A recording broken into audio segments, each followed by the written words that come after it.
ख़ूबसूरत जायूं घुमण इंसान जो पसंदीदा मशग़ूलो रहियो आहे, जॾहिं त हुकूमतूं भी सयाहत जे शोबे मां अरबें रुपया कमाइनि थियूं। पाकिस्तान में हज़ारें ख़ूबसूरत ऐं क़दीमी जायूं ऐं बाग़ अहिड़ा आहिनि जितां हुकूमत लखियूं रुपया कमाए थी ऐं हज़ारें माण्हुनि खे रोज़गार बि मुयसरु आहे। पर केतिरा ई ख़ूबसूरत बाग़ अहिड़ा बि आहिनि जेकी हुकूमत जी बेध्यानी सबबि तबाह थी रहिया आहिनि ऐं माण्हू बि क़ुदरत जे इन्हनि हसीन मंज़रनि खां महरूम आहिनि, जिन मां बलोचिस्तान जे इलाइक़े झलमक्सी जी मूला नदी भी शामिल आहे।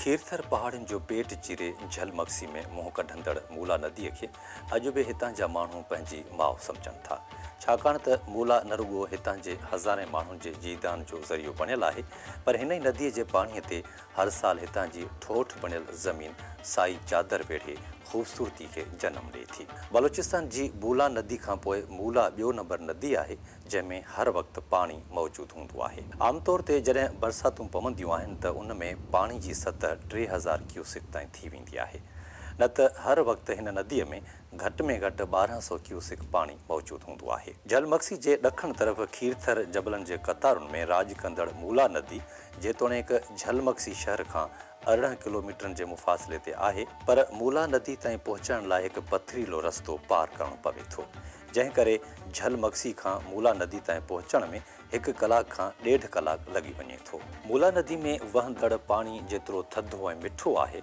ओतिरो साफ़ बि आहे। मूला जे पेट में वहंदड़ पाणी में लही जेकॾहिं ॾिसबो त उते पियल पत्थर ऐं घुमंदड़ मच्छियूं बि साफ़ नज़र ईंदियूं। मूला जे आसपास जबलनि में रहंदड़ माण्हू तोड़े काछेवासी मूला जे पाणी खे मिनरल वाटर सां भेट ॾींदे चवनि था त हू इन पाणीअ खे क़ुदरत जी वॾी नेमत सम्झंदा आहिनि। मूला जेतिरी ख़ूबसूरत आहे ओतिरी दिलि जी कुशादी। मूला जे पेट में कंहिं आबशार वांगुरु वहंदड़ पाणी जो आवाज़ु झटि घड़ीअ लाइ माण्हू खे ईअं महसूसु कराए थो ॼण त हू कंहिं ॿी दुनिया में बीठो हुजे। इन में मुख़्तलिफ़ आवाज़ हूंदा आहिनि। अगरि अनाड़ी माण्हू जेको नओं हुजे उहो त हिते बिल्कुलु बीह बि न सघंदो। एॾा छो जो पथरनि खां पाणी लहे थो पियो, एॾा आवाज़ कंदो आहे जो बिल्कुलु नए माण्हू हिते फिसी पवंदो आहे। बिल्कुलु हे साफ़ पाणी आहे, इन को बहितर त असांजे इलाइक़े में त कोई पाणी न आहे। असां इहो ई अंदाज़ो हणूं था त शायदि इन को मिनरल वाटर बि जेको आहे बहितर न हूंदो। असां इन को आबादी बि करे सघूं था, पी बि सघूं था। हे बिल्कुलु साफ़ पाणी आहे। इन पाणी जहिड़ो को पाणी ॿियंदि आहे ई कान को। साफ़ विझंदा आहियूं, पीअंदा आहियूं, खाईंदा पीअंदा रंध पचाईंदा थींदो, हर शइ इन सां ई थींदी आहे। पाणी सुठो आहे, बहितर में बहितर असांजो पाणी इहो भलो पाणी आहे जेको जबलनि खां साफ़ पाणी अचे थो, पथरनि खां अचे निकिरो पाणी। खुज़दार ज़िले जे मूला तालुक़े जे नाले सां मशहूरु थियल मूला नदीअ जो पेट 1 किलोमीटर वेकिरो आहे, जंहिंमें कलात, हेलमंद, चमन, मकरान, आवरान, खुज़दार, तुर्बत, ज़हरी, बुलेदा ऐं ईरान जे मग़ज़ वारनि इलाइक़नि जो पाणी नएं साई, नएं ढोरड़ी, नएं दोदी